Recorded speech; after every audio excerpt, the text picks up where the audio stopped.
Distinguidos delegados, distinguished delegates, President of the International Criminal Court, Prosecutor of the ICC, Registrar, distinguished representatives of civil society.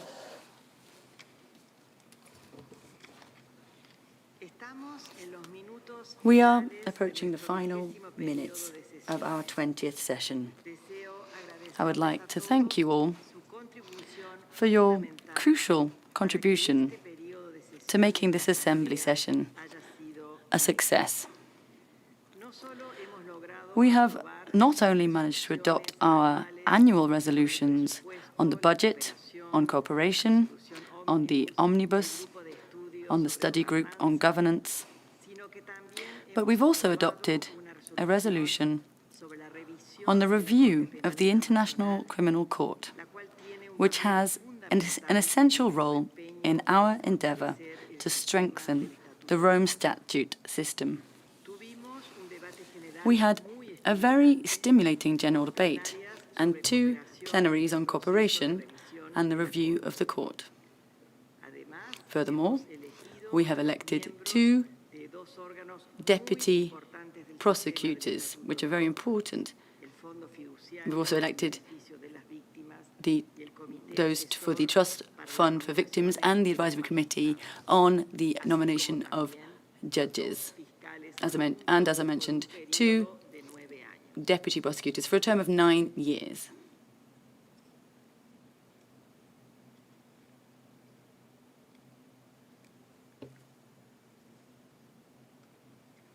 I now call to order this 10th plenary meeting of the 20th session of the Assembly. We will first take up Agenda Item 18, amendments to the Rome Statute and the Rules of Procedure and Evidence, and then hear the report of the Credentials Committee. Finally, we will adopt the report of the 20th session of the Assembly. We now turn to Agenda Item 18, amendments to the Rome Statute and the Rules of Procedure and Evidence. Distinguished delegates, this is a standing agenda item of each session of the Assembly. The Assembly has before it the report of the Working Group on Amendments issued on 29th November 2021 as document ICC ASP20/28. This report was agreed via a silence procedure on 23rd November by the Working Group on Amendments. I propose that the Assembly take note of the report of the Working Group on Amendments. May we proceed accordingly? This is so decided. Distinguished colleagues, let us now return to Agenda Item 6B, report of the Credentials Committee. I give the floor to the Chair of the Credentials Committee, Mr. Giorgio Samuel Cyprus, to present the report of the Credentials Committee contained in document ICC ASP/20/L2.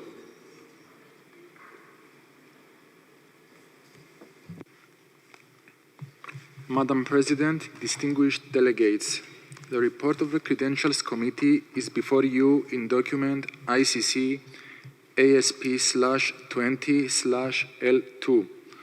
I would like to bring to your attention a small correction. Denmark should be added to the list of countries that have submitted formal credentials. The Credentials Committee adopted without a vote the draft resolution contained in paragraph 7 of the report, accepting the credentials of the representatives referred to in paragraphs 4 and 5 of the report. The committee recommends to the Assembly the adoption of the draft resolution contained in paragraph 10, whereby it would approve the report of the Credentials Committee. Thank you, Madam President. I thank the Chair of the Credentials Committee for introducing the report of the committee. May I take it that the Assembly wishes to approve the report of the Credentials Committee as contained in document ICC ASP/20/L2? I see no objection. It is so decided. The Assembly will now consider the draft report of the 20th session. Before proceeding to adopt the report, I invite Monsieur Jules Thierry Legbo, Côte d'Ivoire, the rapporteur, to introduce the draft report contained in document ICC ASP20/L1. Vous avez la parole. You have the floor. Merci, Madame. Thank you very much, Madam President. I have the honour to present the draft report of the Assembly of States Parties of the Rome Statute to the ICC, which held its 20th session in The Hague from the 6th to the 11th of December 2021. The report is contained in document ICC-ASP/20/L1. The resolutions adopted at this Assembly will also be included in the report as necessary. The official documents of the 20th session of the Assembly will be published in 2 volumes.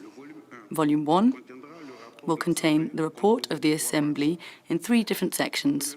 The first section includes the debate of the session and is divided into 2 chapters. Chapter A, Introduction,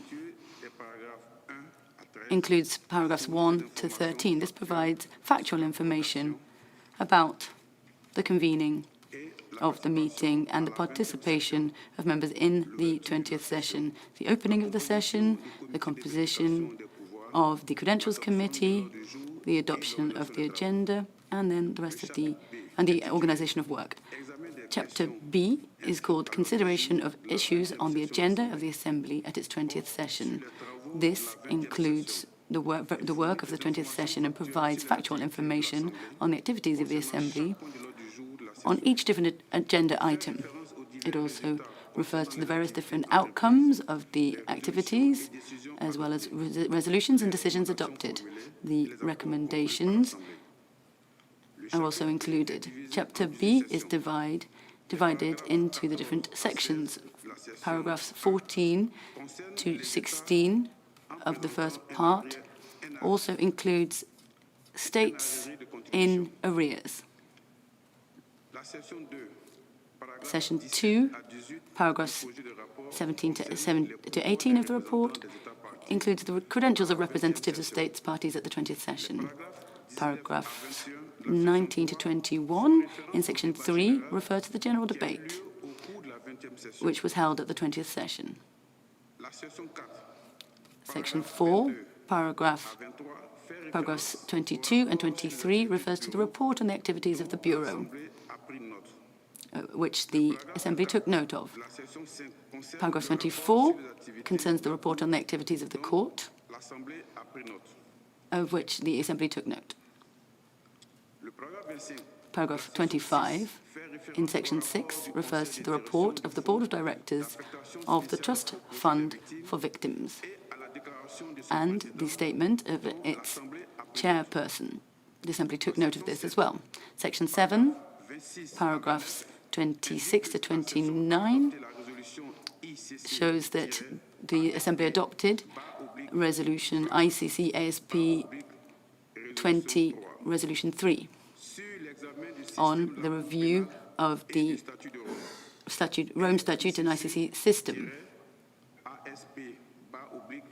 And then also Resolution ICC ASP20/Resolution 4, titled Outcome of the Work of the Study Group on Governance on Recommendations of the Group of Independent Experts.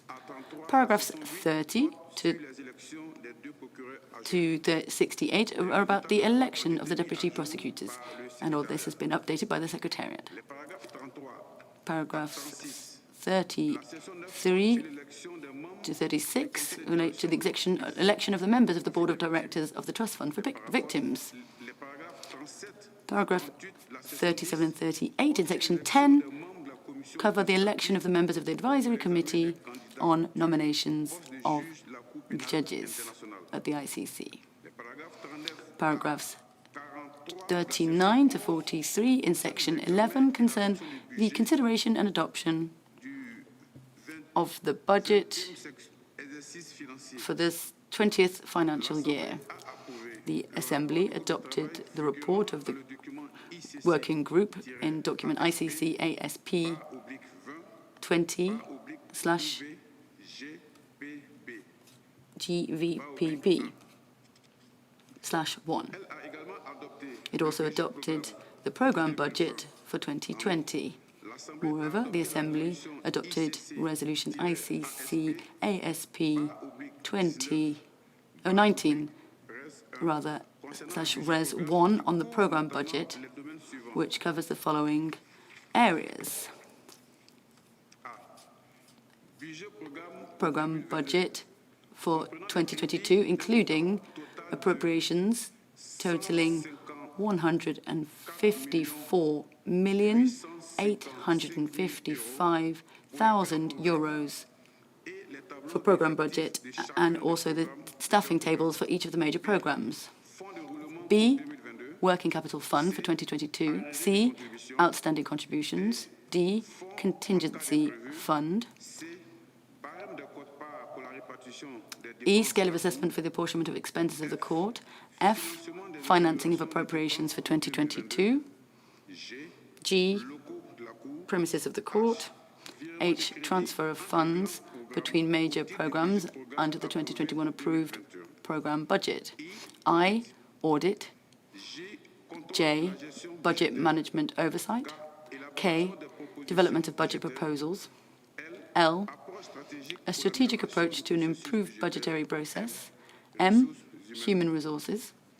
N, referrals by the Security Council. And O, 5-year Information Technology and Information Management Strategy.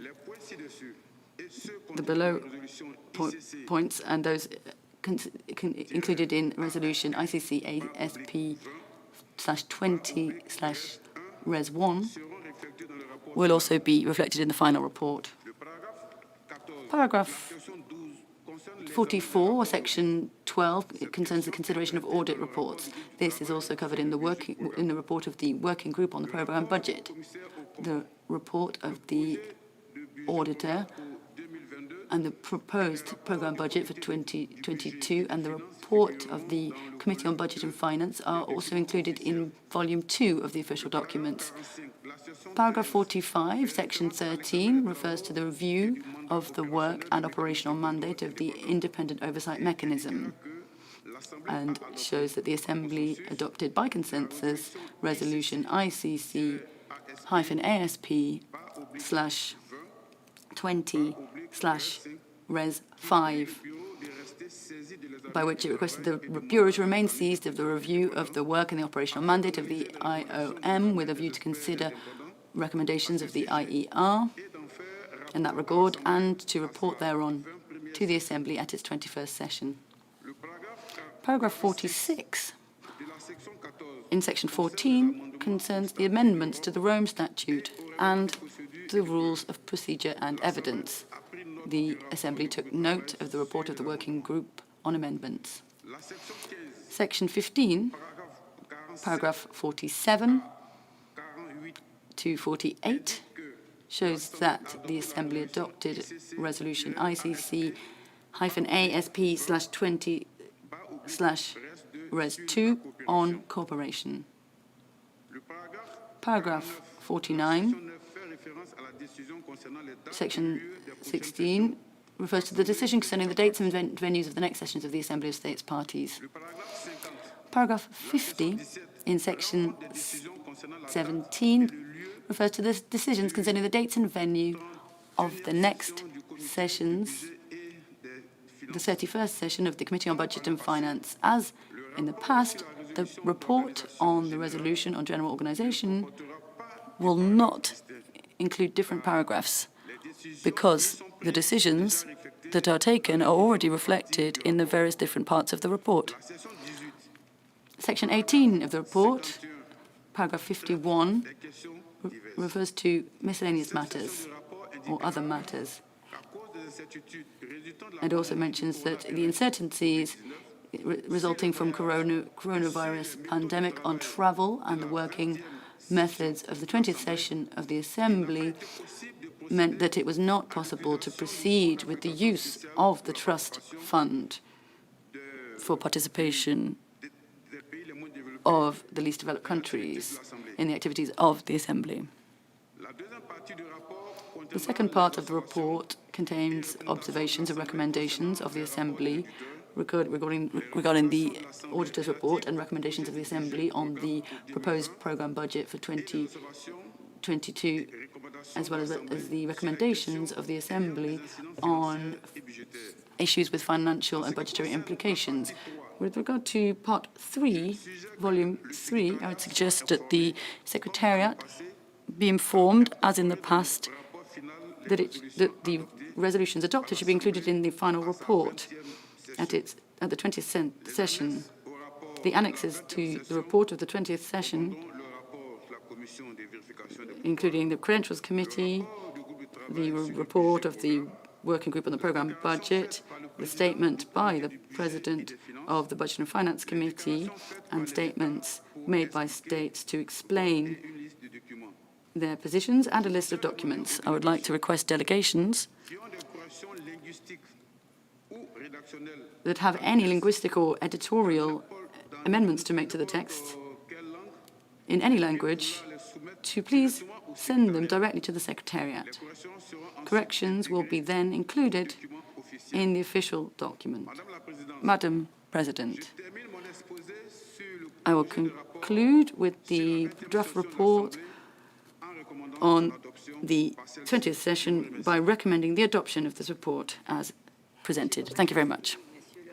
Thank you very much, Rapporteur. We shall now begin the adoption of our report. I propose that we proceed section by section. I request delegations wishing to propose editorial or technical corrections to please contact the Secretariat directly. And now we go into Section A, Introduction. Does the Assembly agree to adopt paragraphs 1 to 13?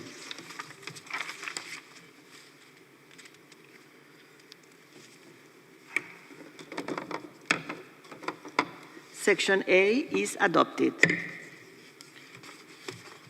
Does the Assembly, Section B, Part 1, these are paragraphs 14 to 16. Does the Assembly agree to adopt paragraphs 14 to 16? Adopted. Part 2, paragraphs 17 to 18. Does the Assembly agree to adopt paragraphs 17 to 18? Adopted. Part 3, paragraphs 19 to 21. Does the Assembly agree to adopt paragraphs 19 to 21? Adopted. Part 4, paragraphs 22 to 23. Does the Assembly agree to adopt paragraphs 22 to 23? Adopted. Part 5, paragraph 24. Does the Assembly agree to adopt paragraph 24? Adopted. Part 6, paragraph 25. Does the Assembly agree to adopt paragraph 25? Adopted. Part 7, paragraphs 26 to 29. Does the Assembly agree to adopt paragraphs 26 to 29? Adopted.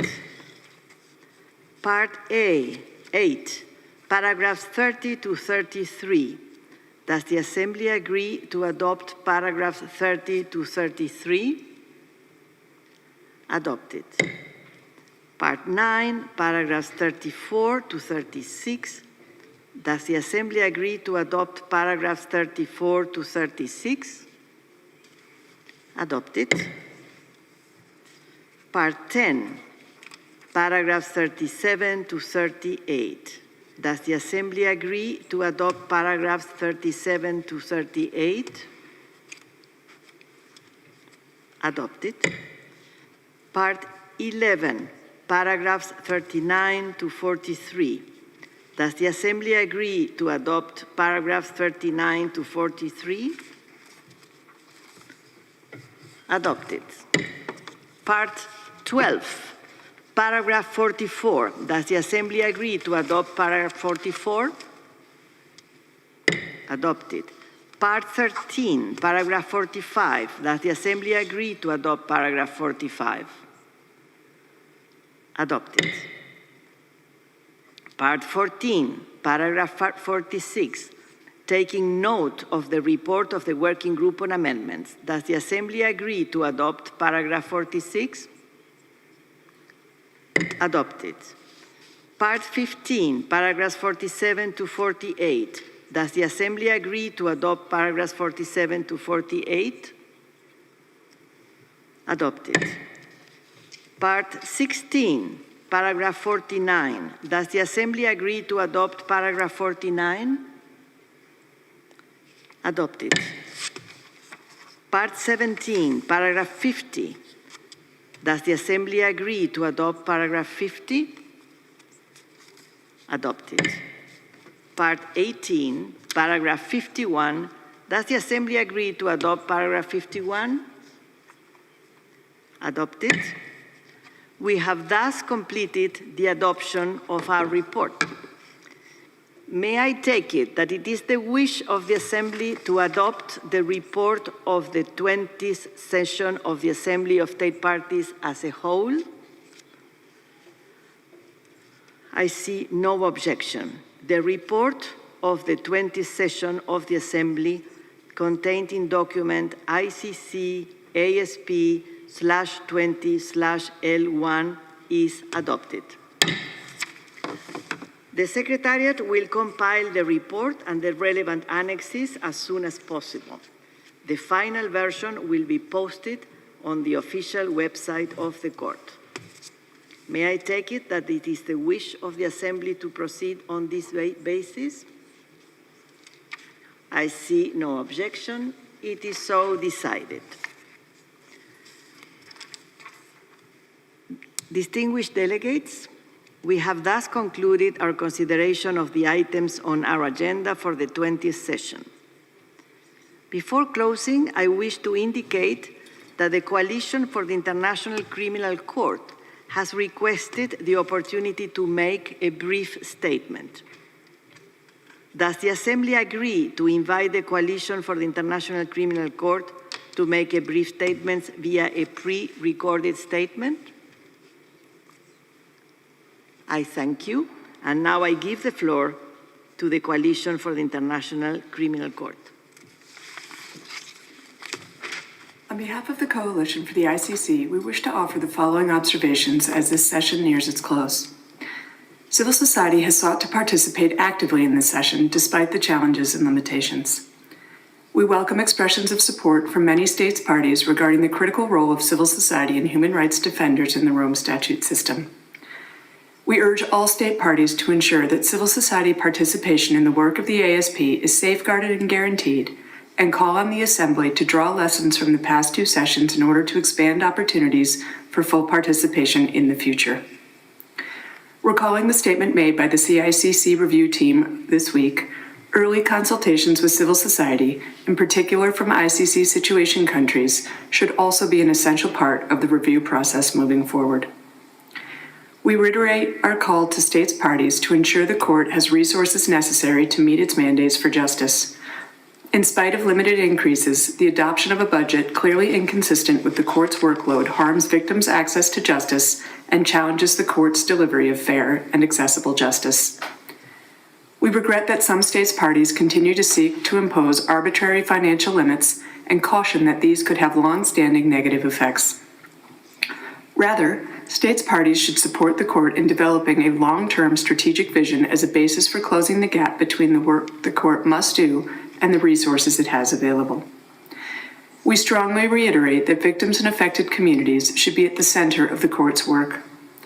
There cannot be protection for victims' rights, nor meaningful justice without participation from those most affected by its work and decisions, and without the effective representation of victims during proceedings before this Court.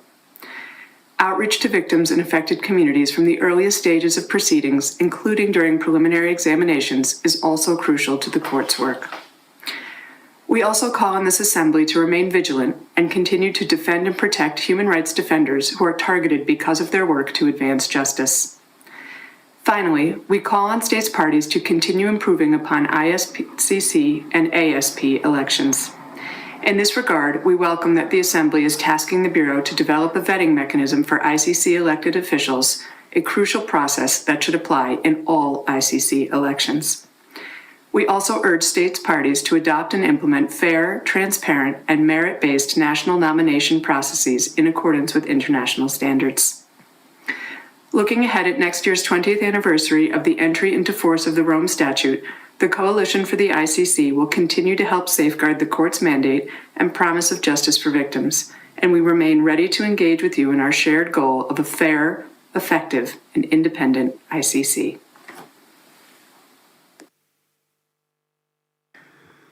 I thank the Coalition for these remarks, and I do hope that in our next Assembly we will have more representatives of civil society and also of states, parties, and observers to have them here in person at the Assembly. As I said at the start of the session, it is unfortunate that the pandemic has once more restricted the participation in the session. We had to limit the access to the World Forum, and some also had to cancel their trips to The Hague. I am heartened by the fact that many still could travel from Brussels, New York, and capitals to join us here in person. We truly appreciate their efforts to travel to The Hague under these very difficult conditions. I would like to take this opportunity to thank the two vice presidents of the Assembly, the Bureau members, the facilitators and focal points, the state parties' representatives and focal points for the review of the court, the subsidiary bodies of the Assembly, the three heads of organs, and other court officials, and the representatives of civil society for their key contributions to making this session a success. I also wish to thank the government of the Netherlands for their support to holding this session in The Hague. I also wish to express a special appreciation to the work of the Secretariat of the Assembly, which has managed to navigate the changing circumstances to allow this session to take place while reducing the risk to our health and still permitting us to carry out our work. I thank you, all of you at the Secretariat, for your great efforts, as well as the cooperation of you all. I thank also the interpreters that have helped us throughout this session in our work. And I thank you all because thanks to the efforts of you all, Secretariat, and the cooperation of you all, we have even managed to conclude our session one day ahead of time. Et c'est vraiment une heureuse coïncidence. It's a very happy coincidence that the final meeting of an extremely productive meeting is being held on the 10th of December, a date when the whole world, commemorates the adoption by the UN General Assembly in 1948 in Palais de Chaillot, the Universal Declaration of Human Rights, that landmark day. This week, the 123 states parties to the Rome Statute system have once more reaffirmed our commitment to continue to defend those same human rights from egregious violations. It is real now time to conclude. It is time to wish you all a happy holiday season and safe travels to those of you living in The Hague.